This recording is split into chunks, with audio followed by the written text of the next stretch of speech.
Everybody, please make it loud. Start the energy now. Make it loud for your featured comedian.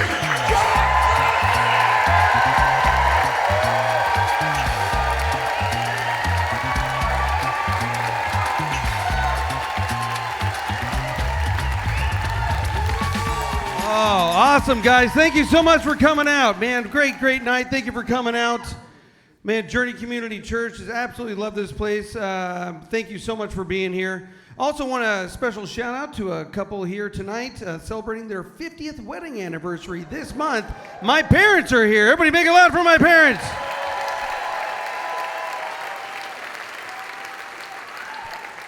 Yeah. And just look, everybody kind of approaches comedy a little bit different. If you do get triggered by something, there's a cry room right back there, and you just go and just, it's okay. They got little wet wipes and everything. You'll be just fine.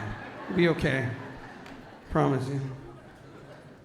Man, I grew up in a home with two very loving parents, and there's old school kind of love, not all lovey-dovey, all the time kind of stuff, but like you knew you were loved because they showed up. Because they were like there for stuff. They showed up and, to teach you, to support you, to correct you, and correct you, and correct you, and correct. Some of us kids needed it more than others. I was that kid. I also had three siblings that grew up with, and we didn't go flinging around I love yous all willy-nilly like some of the families do nowadays. But we were tight. If you messed with any single one of us, we would put firecrackers on your windowsills and doorstep and light it up like the 4th of July. We were hillbillies. We were absolute hillbillies.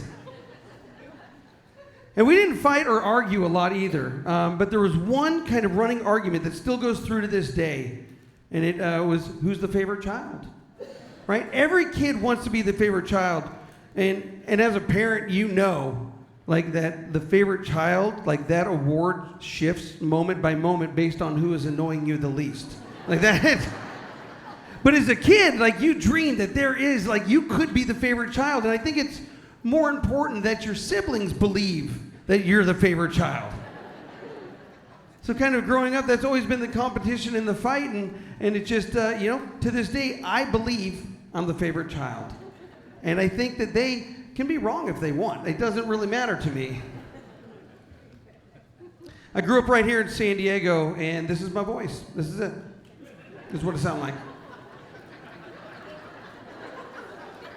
That was not a joke. That was just me pointing out an obvious thing that now became hurtful. So, no, I did wish that I had an accent growing up. I always wanted an accent, and I almost had one.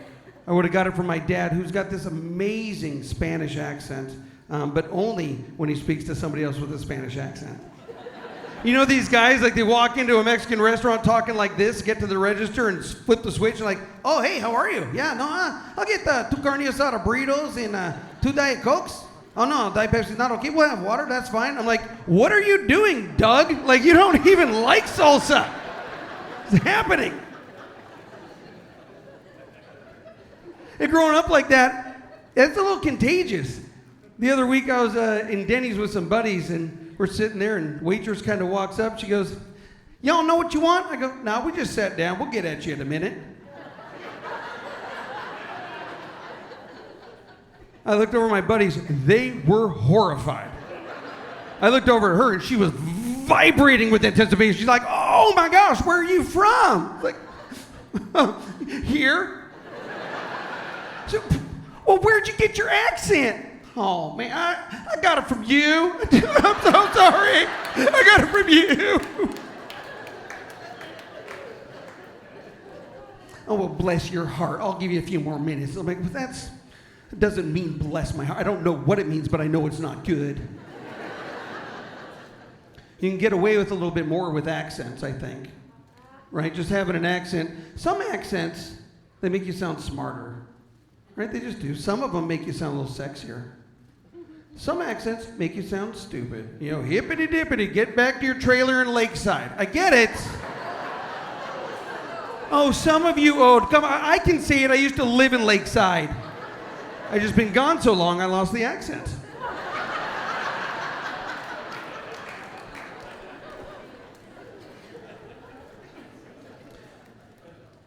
You can't get away with more with an accent. My wife and I, we were over in London and it was over the summer, and so it was cold there. I didn't know that it was cold in the summer over there, and I did my own packing, so I had to buy a sweater. And so we go into a store, and we're walking, and I find a sweater that I kind of liked and found my size and went to put it on, and I'm starting to squeeze into it. And it's like this doesn't seem right, and I thought it'd be funny, so I turned over to her and I go, does this make me look fat? Right? And she's like, shh, would you take it off? Just take it off. As I'm getting ready to take it off, I see the guy folding some pants, and I go, hey man, is this the style over here? Like, is this how you guys wear it? And he goes, oh, no, mm-mm. But we do have a saying, looks like you poured yourself into it and forgot to say when.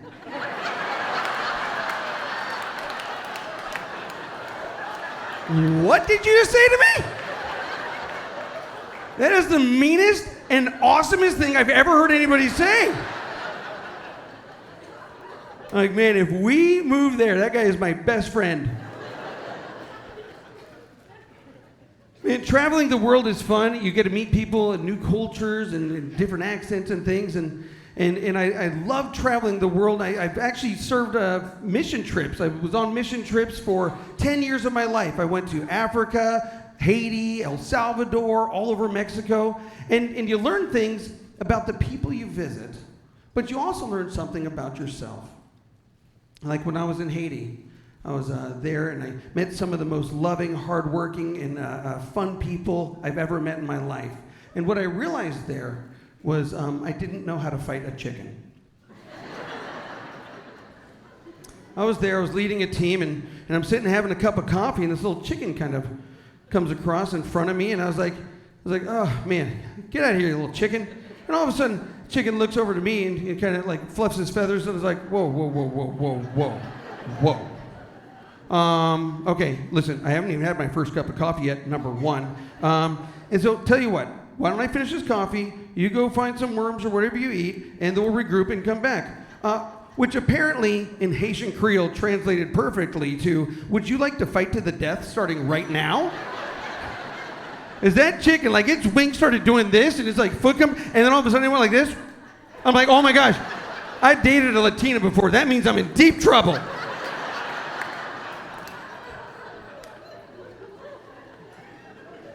So this chicken starts coming at me, and I'm screaming and kicking and throwing my coffee at it, and I hear the whole team laughing behind me, and I'm like, guys, help! And this little kid walks up and grabs it and walks away. I'm like, thank you so much for saving my life. And I walk in to the team, I'm like, hey guys, thanks a lot.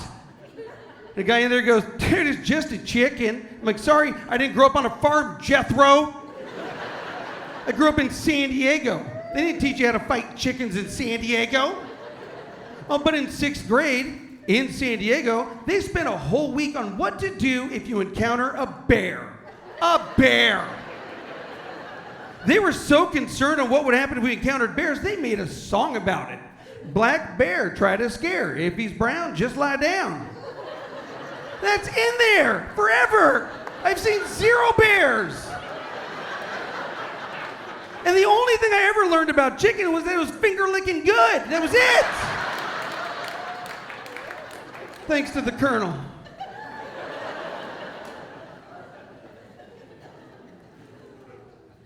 When I was down in El Salvador, I was going to be down there for 2 weeks, and the teacher was going to be down there for about 2 months.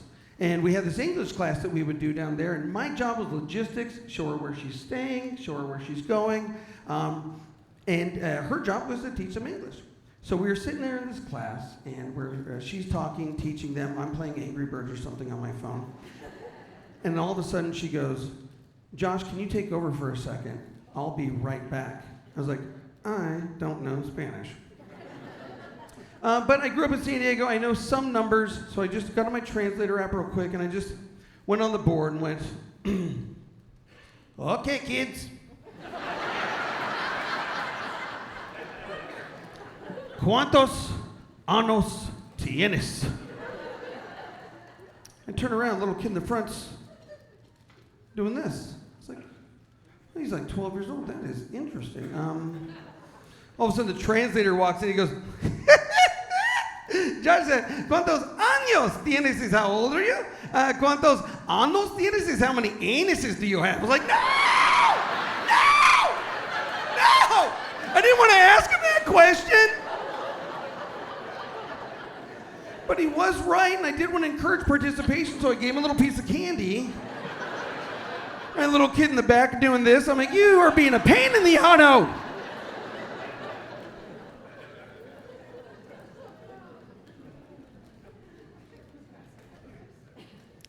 The day I was getting ready to leave El Salvador, I picked up the teacher, opened her car door for her, and the translators got in. We were going to go to breakfast before I went to the airport, and as I started to pull away, I heard all the doors close, and as I started to pull away, she yelled, Josh, stop the car. I thought maybe she left her cell phone on the roof or coffee or something, and so I stopped the car, and I get out to get it, and I realized she's still standing outside the car. And I looked back, and I had, noticing her toes inside of her flip-flops, right? It's just like she got snaggle-toed. Like I ran over her foot. I ruined her foot. I've absolutely destroyed it. She's getting ready to, be there for 2 months. I'm getting ready to leave within an hour, and I've destroyed her toes. And then I looked at her other foot, and it wasn't my fault. She just had ugly toes. Like, don't get mad at me for what the Lord gave you. You know what I mean? But I told her, you don't need to be an El Salvadorian orphan to get my help. I will run over those things as many times as you need me to flatten them out. It was 0 times, she requested. Oddly enough, that was the last trip I ever led. I wasn't necessarily fired, but I wasn't asked back.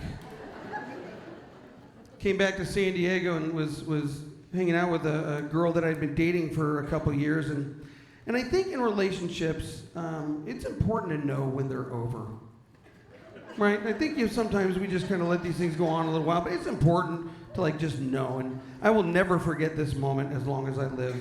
We were sitting there on a couch, and we were watching TV. I started to feel just a little bit gassy, but I'm a gentleman, so I wasn't going to do it, right? So I get up, start to walk outside. All of a sudden she goes, excuse me, where are you going? I'm just going to get out some fresh air. My cell phone's on the coffee table. I'm not going to text anybody or anything. I'll be right back. What is going on with us? It's like we don't communicate anymore. It's like you're hiding something from me. What are you hiding from me?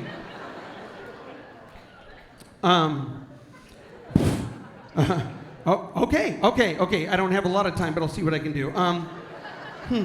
We're sitting on the couch. I started to feel a little bit gassy. I thought about, for a second, letting it go a little bit at a time into the couch, and then maybe you wouldn't know. Maybe it just absorb it, soak it in, and you wouldn't know. But we're having such a good night, I didn't want to take a chance, so now here I am standing full clench, and I don't know what to do.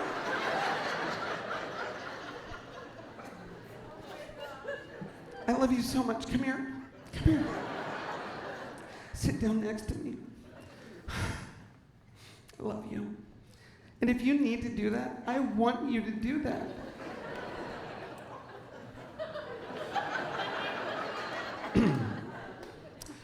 Just to confirm. Because according to sources, sometimes I misunderstand things. You want me to do that? Mm-hmm. Okay. So I grab her hand, I look her in the eye, and just like, okay. Here we go. And you don't let your eyes you can't lose focus on her eyes, because sometimes girls say, do it, and they mean do it. Sometimes they say, do it, and they mean I'll kill you if you do, and I don't necessarily know the difference. So I was like, I wanted to see where we were at, and she's like, go ahead. I'm like, okay. So now it's just very focused, just very little test. It's time for a test. Nothing with a nickname like a Dutch oven or a baked potato. This is just a test to make sure she was serious. And so I just, here we go. All right. No, I love you too. Okay, here we go.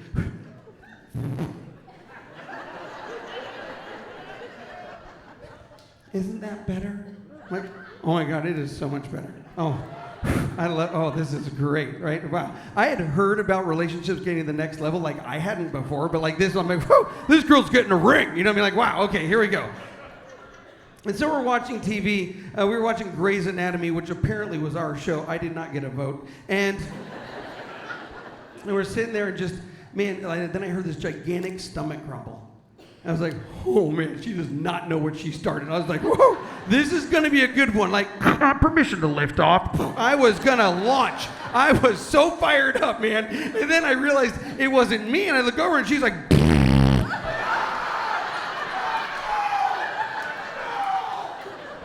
man, 4 minutes ago I loved her with my whole heart. Now I'm like, what did you eat, bro?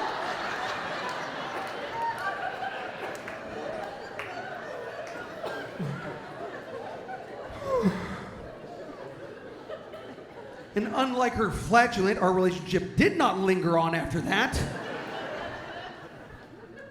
So I spent some time in San Diego just trying to figure out me, right? I didn't want to date again. I wasn't ready to be hurt like that again, right? And after a couple years, I had some friends introduced to me to my sweet Wendy, right? So I finally met Wendy, and they set us up, and we met at a coffee store. We went there, and we here's the rules of engagement here. We're going to lay it all out there. We've both been married and divorced before, and we didn't want to just make the same mistakes we've always made. So we said, let's meet, and let's just share everything from our past, and if there's a second date, great. If it's over, then also fine.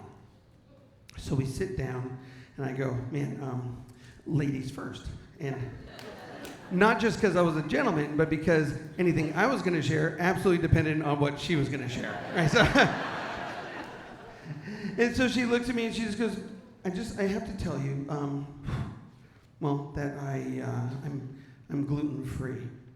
I was like, oh my gosh, I drink Diet Coke. And I started the first argument we ever had. Because she goes, that is not the same. I'm like, it's kind of the same. She's like, how is it the same? I said, well, can you just go to any restaurant you want?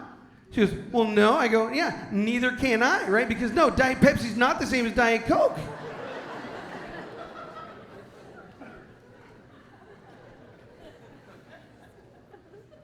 I should have paid a little bit more attention while we were talking and thought about like the consequences and ramifications of things that she was telling me. She was just so pretty. I was just like, man, I can't believe she's still sitting here. This is awesome. And when she told me she was a librarian, I was like, whoo-wee, like that took it up the next level. You could blame MTV in the 80s for that. I was hot for teacher. Anyway, so like she told me she's a librarian, and I didn't consider like what that would do in our relationship. And then into our marriage, I realized, and I don't know if you guys have heard this, but women, there's a study that women speak about 20,000 words a day. And men speak about 6,000 words a day. So when she is at the library, she speaks 1 word a day. Shh. And then she comes home with 19,999 words for you-know-who, who's in word deficit by like 1, telling everybody like, oh, she's gonna have stories to tell, right? She comes home, she's like, bah, bah, bah, bah, bah, bah, bah. I'm out of words, so I give her letters. I'm like, oh, what little Spanish I have, like, see, like that's all I can give her. We wrestled for a long time with this one. It was, how many kids did we want to have? And that was, I mean, we were both in our 30s when we met, so like we needed to kind of like figure that out. And so by about year 3, we figured it out and said, man, 2 kids would be amazing. Like, let's have 2 kids. Like, that'd be so good. And the problem is, between the 2 of us, we had 6. So how do you get rid of the other 4 and not end up on Dateline? You know what I mean? It's tricky.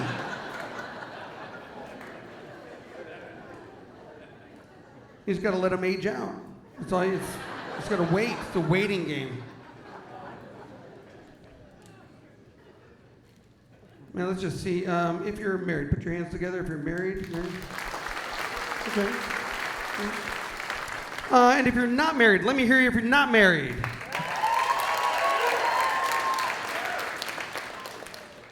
Do you see how much happier they are? They wooed. You guys had a chance. You didn't woo. Sometimes married people woo, but it's because Nana's got the kids and Mama's had 2 glasses of wine. Woo! Like that's when... Relationships change. They really, really do. In the very beginning of our relationship, Wendy would tell me all the time, I love how you can take any negative and turn it into a positive. I love that so much. And like just a couple weeks ago, she's like, does everything have to be a joke though? It's like, well, it's number one in your list, so yeah, it's kind of, shouldn't be a shocker. I changed too though. When we were first dating, we'd be on the phone and she would sigh. I'd be like, whoa, what's going on? She goes, oh, you got to work tomorrow. I don't want to trouble you. I go, trouble me? Excuse me, I want to hear what's going on in your life. Like, tell me, well, at work, was it Janet again? It is Janet again. Yeah, no, I told her the thermostat should be at 70. She keeps throwing it to 72. Everybody's hot in there. I'm like, oh my God, Janet is a nightmare. Tell me more. And she would tell me more and more and more and more and more and more and more and more. And nowadays, if she comes like walking to the bedroom and she goes, I go, I'm like immediately, like right away, story time narcolepsy. And I wear a CPAP so she knows I'm lying. She's like, I haven't snored since I showed you the video of the plane flying over the house.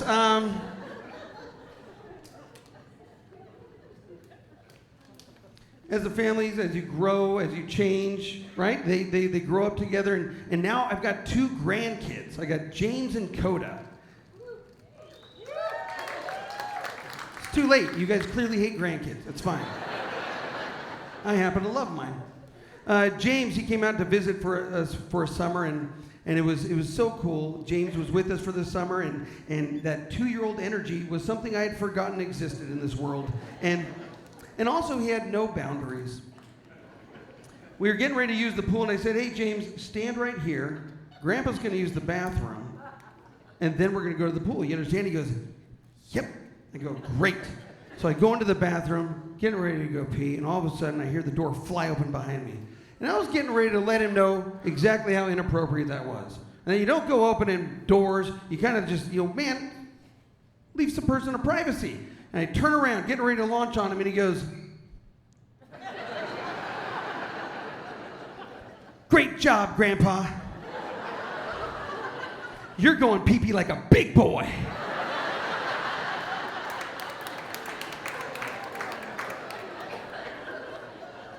I was like, dude, you have no idea how much I needed to hear that. Like, thank you so much. Thank you. Because the usual feedback I get is like, oh, do you even ever drink water? How does it get that dark? I'm like, So thank you, James. Thank you.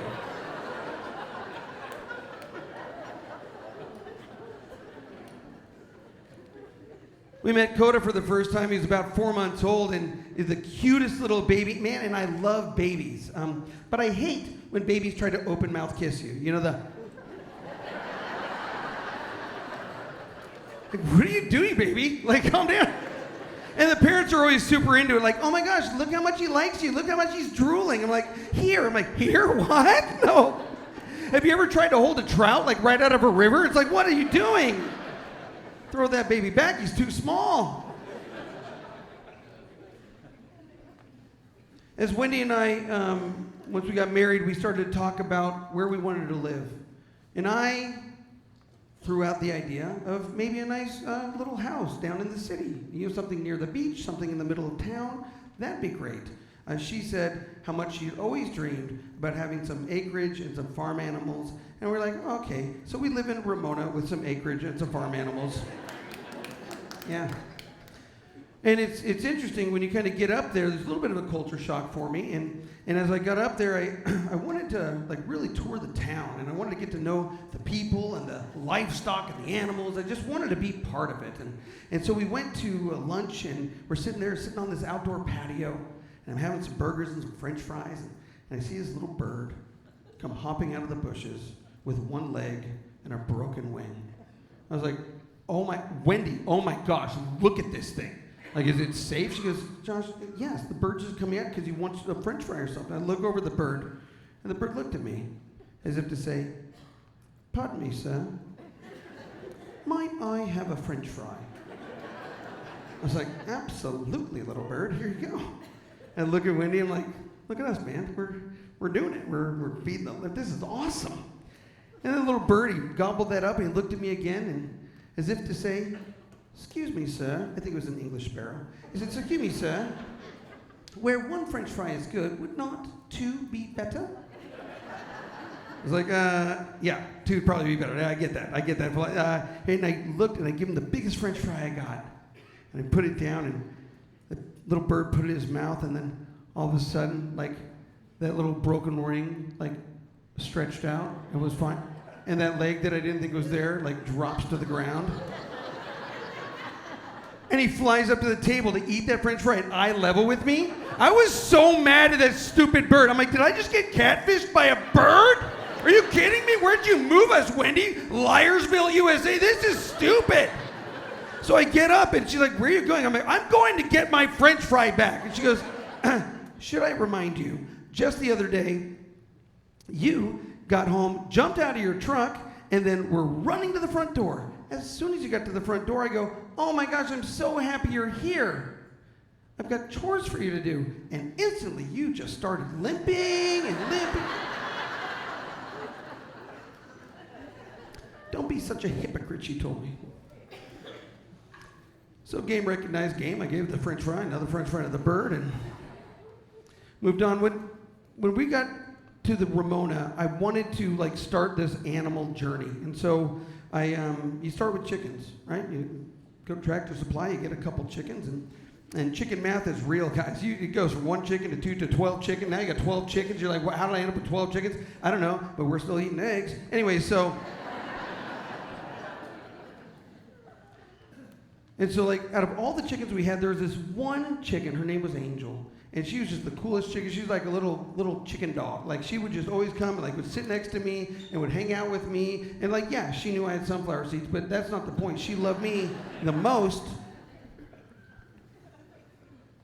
And so one day, Angel, like, started walking with, like, a little gimp, like this. I was like, oh, my gosh, what's going on with my chicken? And so I go to Wendy, I said, sweetheart, I think we have to take Angel to the vet. And she says to me, very sweetly, sweetheart, we have a farm. And some animals are gonna make it and some animals are not. But our job is to give them the best life possible until they go. So we're not taking a $4 chicken.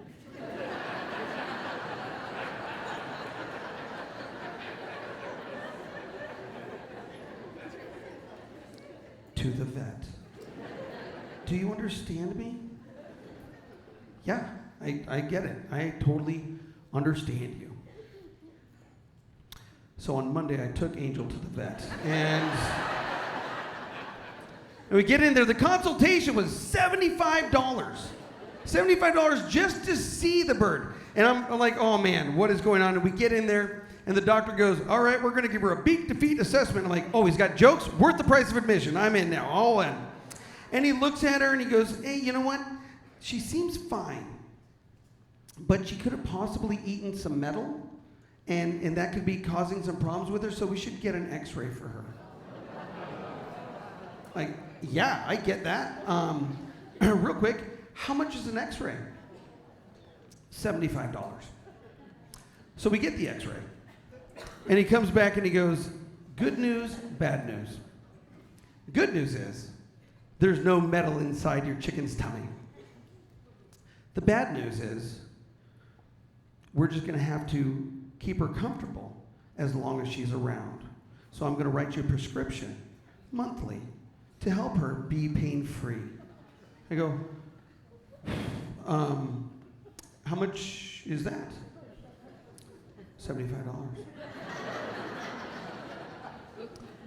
And so I look at the guy and I go, you know what? Before I do that, my wife is gluten-free and I think she's got some sages and some mints or something. Like she could probably mix together a concoction of something for the chicken. So thank you so much.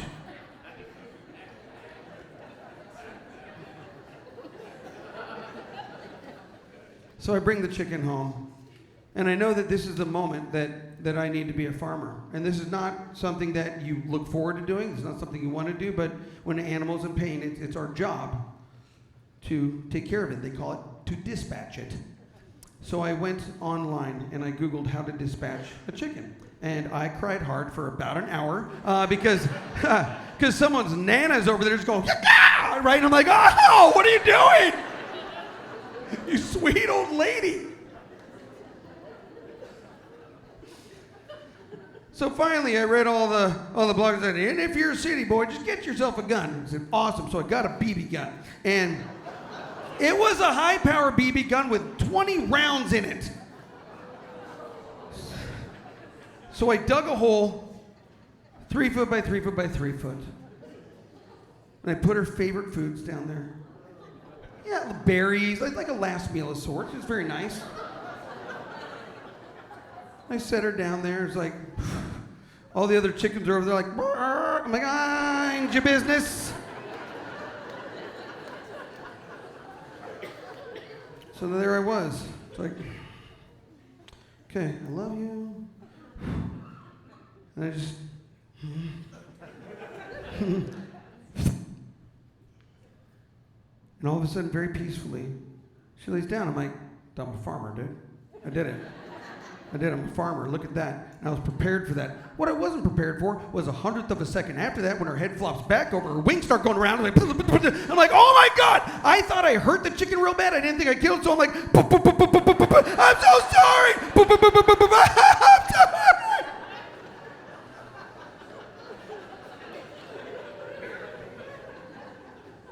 And I hear these screams from up at the house, like, what are you doing? And I look over. It's the 2 kids we got left at the house. Not the 2 we would have chosen, but it's the 2 that are there. And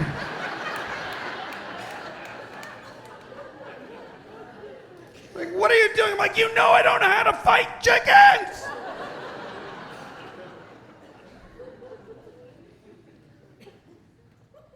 Raising stepkids is difficult. Especially when you traumatize them a little bit. Out of the 6 kids, 5 were boys, 1 was a girl, and Annabelle is tougher than pretty much all the boys. And I'd never had pushback like I'd had with Annabelle. I went up to her one day and I said, hey, Annabelle, if you don't clean your room, I am going to take your cell phone. And she looks at me, she goes, if you touch my cell phone, I will fart in your CPAP. What did you say to me? That is terrorism. That is domestic terrorism. She's got a relationship with broccoli that will melt plastic. So that was... I'd never been so afraid in my whole life. We slept with the door locked for like a month. I was like, whoa, let it be dirty. I do not care. And her brother, the youngest of all the boys, he cracked the code. He got it. He figured it out. Because I went up to him and I said, hey, man, you need to take the trash out. He goes, nah.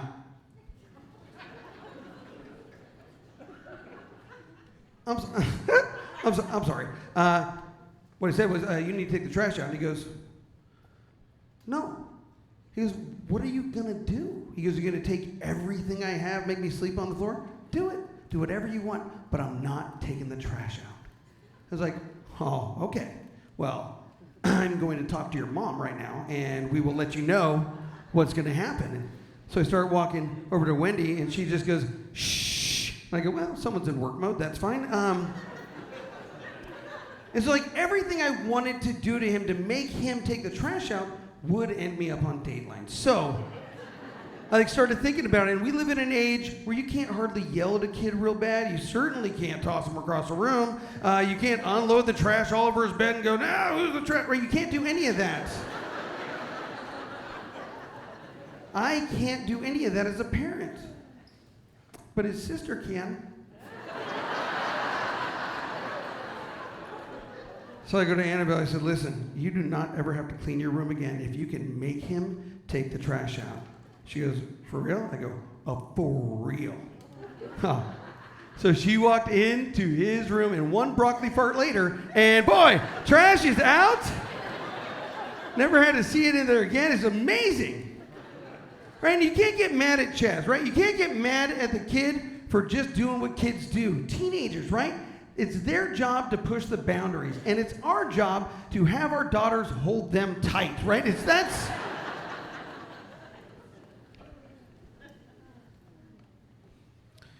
like all you can do is hope.